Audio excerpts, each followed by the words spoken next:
Hi guys! So I'm now here at Botanical Global City at McKinney Taguig. So I'm here on site on my new project.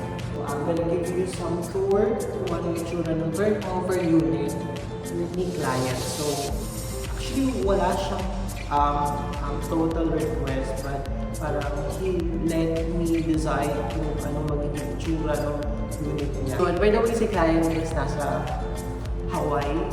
And yun, nag-uusap lang kami through online. And yun, parang sinendan ko lang siya ng mga 3D layout and ano yung magiging plan dito sa place. So ayan, huwag natin patagalin and itutur ko kayo kung ano yung itsura ng turnover unit.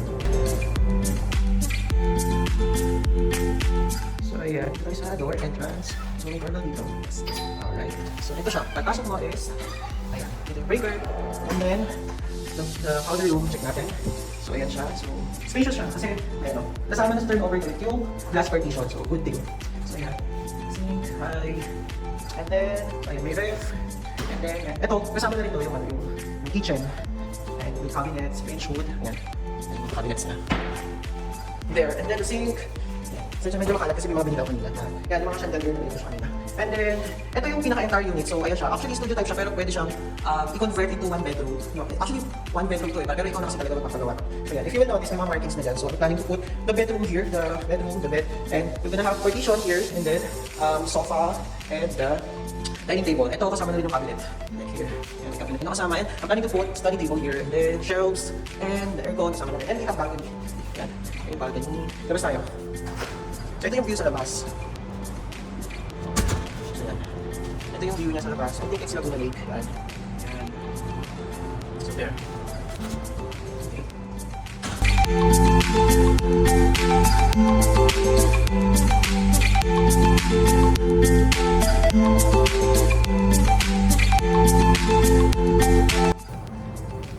So, napakita ko na sa inyo yung bare unit if ano itsura niya. And my next step is mamimili na tayo ng gamit. So, samahan niyo ako. I'm very excited kasi bumili tayo ng mga furnitures. So, some furnitures are provided by us, Desenyo. Pero yung mga camp design, like interior design essentials, bibili ko sa malls. Samahan niyo ako at sa pamimili at sa shopping. So, tara.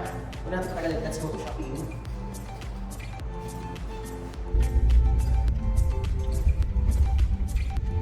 Balik tayo sa SM store. Mall of Asia. The assistant ko. Oh, sila mo naka-aura. Pak! Ayan. Kailangan naman ng kilotis. Okay? Ano yung kilotis?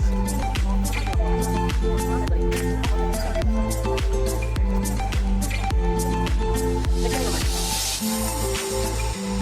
What? So ayun, yan natin ang pag-bibig natin. Kapili kami ng kilo, kaya this one. This is worth 295. And then, ang aming bed tent cover for queen size, this is only 449 pesos per card. And comforter, queen size din siya. This is only, gan siya? 1,900. Pero nakasale siya, mag-discount na siya, nasa around 1,600 na lang. So yun, hanap pa kami ng pillowcase.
few moments later. Hi guys, so today is the turnover day of this 42 square meter fully 8-year unit here at the Venice luxury residences. So after 3 weeks of renovation and liberation, finally we're gonna show you what we've done to this place. So tara, samahan na mo at itutur ko kayo.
What we've done this is we do the repainting also.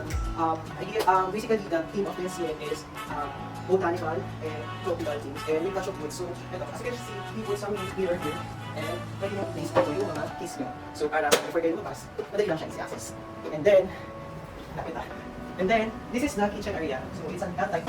Meron tayo dito naka-place ang ating dining table. So, and then, after that rin, ilagay natin ng chairs. And on this side, this is the living area, so it feels like botanical with a touch of travel theme. So actually, ang peg ko for this room is tropical and resort feels. There. So this is the three-seater sofa. It's made of yung fabric na is gamusa. So super soft na. Also, we put some colored asset na pillow. And of course, the center table with brown carpet. And then on this side is the living area with the TV shop. So I put some aesthetics here like figurine base, and then some eucalyptus leaves, and then some frames and designs and hanging shelves over here. And then some books here. So pwede mo kasi sa sila. And then we also installed this wooden stair panel. So para lang to give division or bit of privacy dito sa living area. Para hindi sa isang open space lang siya. So by the way, going here is the living room. This is made of mahogany. And then we put some comforter and duvet shape here, and a side table, and then we put some wall art over here para lang to add designs and feels na resort feels. So yeah, meron tayong mga abstract here and very picture of an island there. And on this side is we put some compass that I used. So I bought this in sa Dangwa. So para lang wala, para very picture lang with the food. Then this is the blackout curtain with white sheer. So ayan siya. And then on this side is the desk or study area. So or pwede mag-work if ever gusto nyo stay dito, pwede sila mag-work. Ayan. And then mas relax side, pwede lang open lang po. And then we have the view. Ayan. Ayan. By the way, we also installed some shelves here. So we put some cups and mga aesthetic designs there. And ito yung view natin. Ayan siya. So at night, it's very romantic and very calm. Kasi you will see the Laguna Bay. So that's the Laguna Bay. Yun yung magiging view. Ayan, when you open this door, so ayan, mas hinahangin-hangin yung chair. So when you look in from the inside, so feel talaga na parang resort feels. Kasi nga, di ba pag resort, hinahangin-hangin yung mga ganito. Kaya tama. So magregahayop ka. So ganun yung nafe-feel ko dito pag ano. Tingnan mo, if pakita mo sa kanila, pag hinahangin to. Especially at night, kapag hinahangin to, feel ko talaga na nasa resort ako. So sa, let's check out. So yun guys, so nandito na ako sa car ngayon and kakababa ko lang from the unit. And na-turn over ko na rin yung unit with relatives ni Client kasi nga si Client is nasa Hawaii. So yun. So to personally check, ano lang siya, pinapunta niya lang yung one of his relatives para i-check yung actual unit na yung itsura and outcome. And ayun nga, super happy sila kasi hindi daw nila in-expect na magiging gano'n yung place. So hindi ko na siya na-video kanina kasi nagmamadali din kami. It's because basta ang dami nangyari kanina and parang nirush din namin yung cleaning ng unit and kasi ang mangyayari is paparentahan nila. So actually, ang dami kasi nangyari before. So during this project is na-accidente pa ako. May mga ganong story. So medyo na-delay yung project pero buti na lang si client is mabait naman. So naiintindihan naman yung nangyari regarding sa akin. And ayun, so at least natapos siya and super happy sila. So I hope guys na nagustuhan nyo rin yung output. So I'm looking forward na mas marami pa akong magawang interior design project. So yun, sa mga gusto magpa-interior, please just like our page, designo.ph, and you can also message me there. And please also, ayun, before I end this video, please also like, di ako sanay because it's my first time actually. Please like my video, subscribe to my channel, and share this video for more makeover and condo renovation or home renovation or tips of and ayun, I also be uploading if we'll get back to normal na, if makapag-events na tayo. I will try my best na makapag-film din during if ano yung mga ginagawa ko, just like what I did here sa interior design.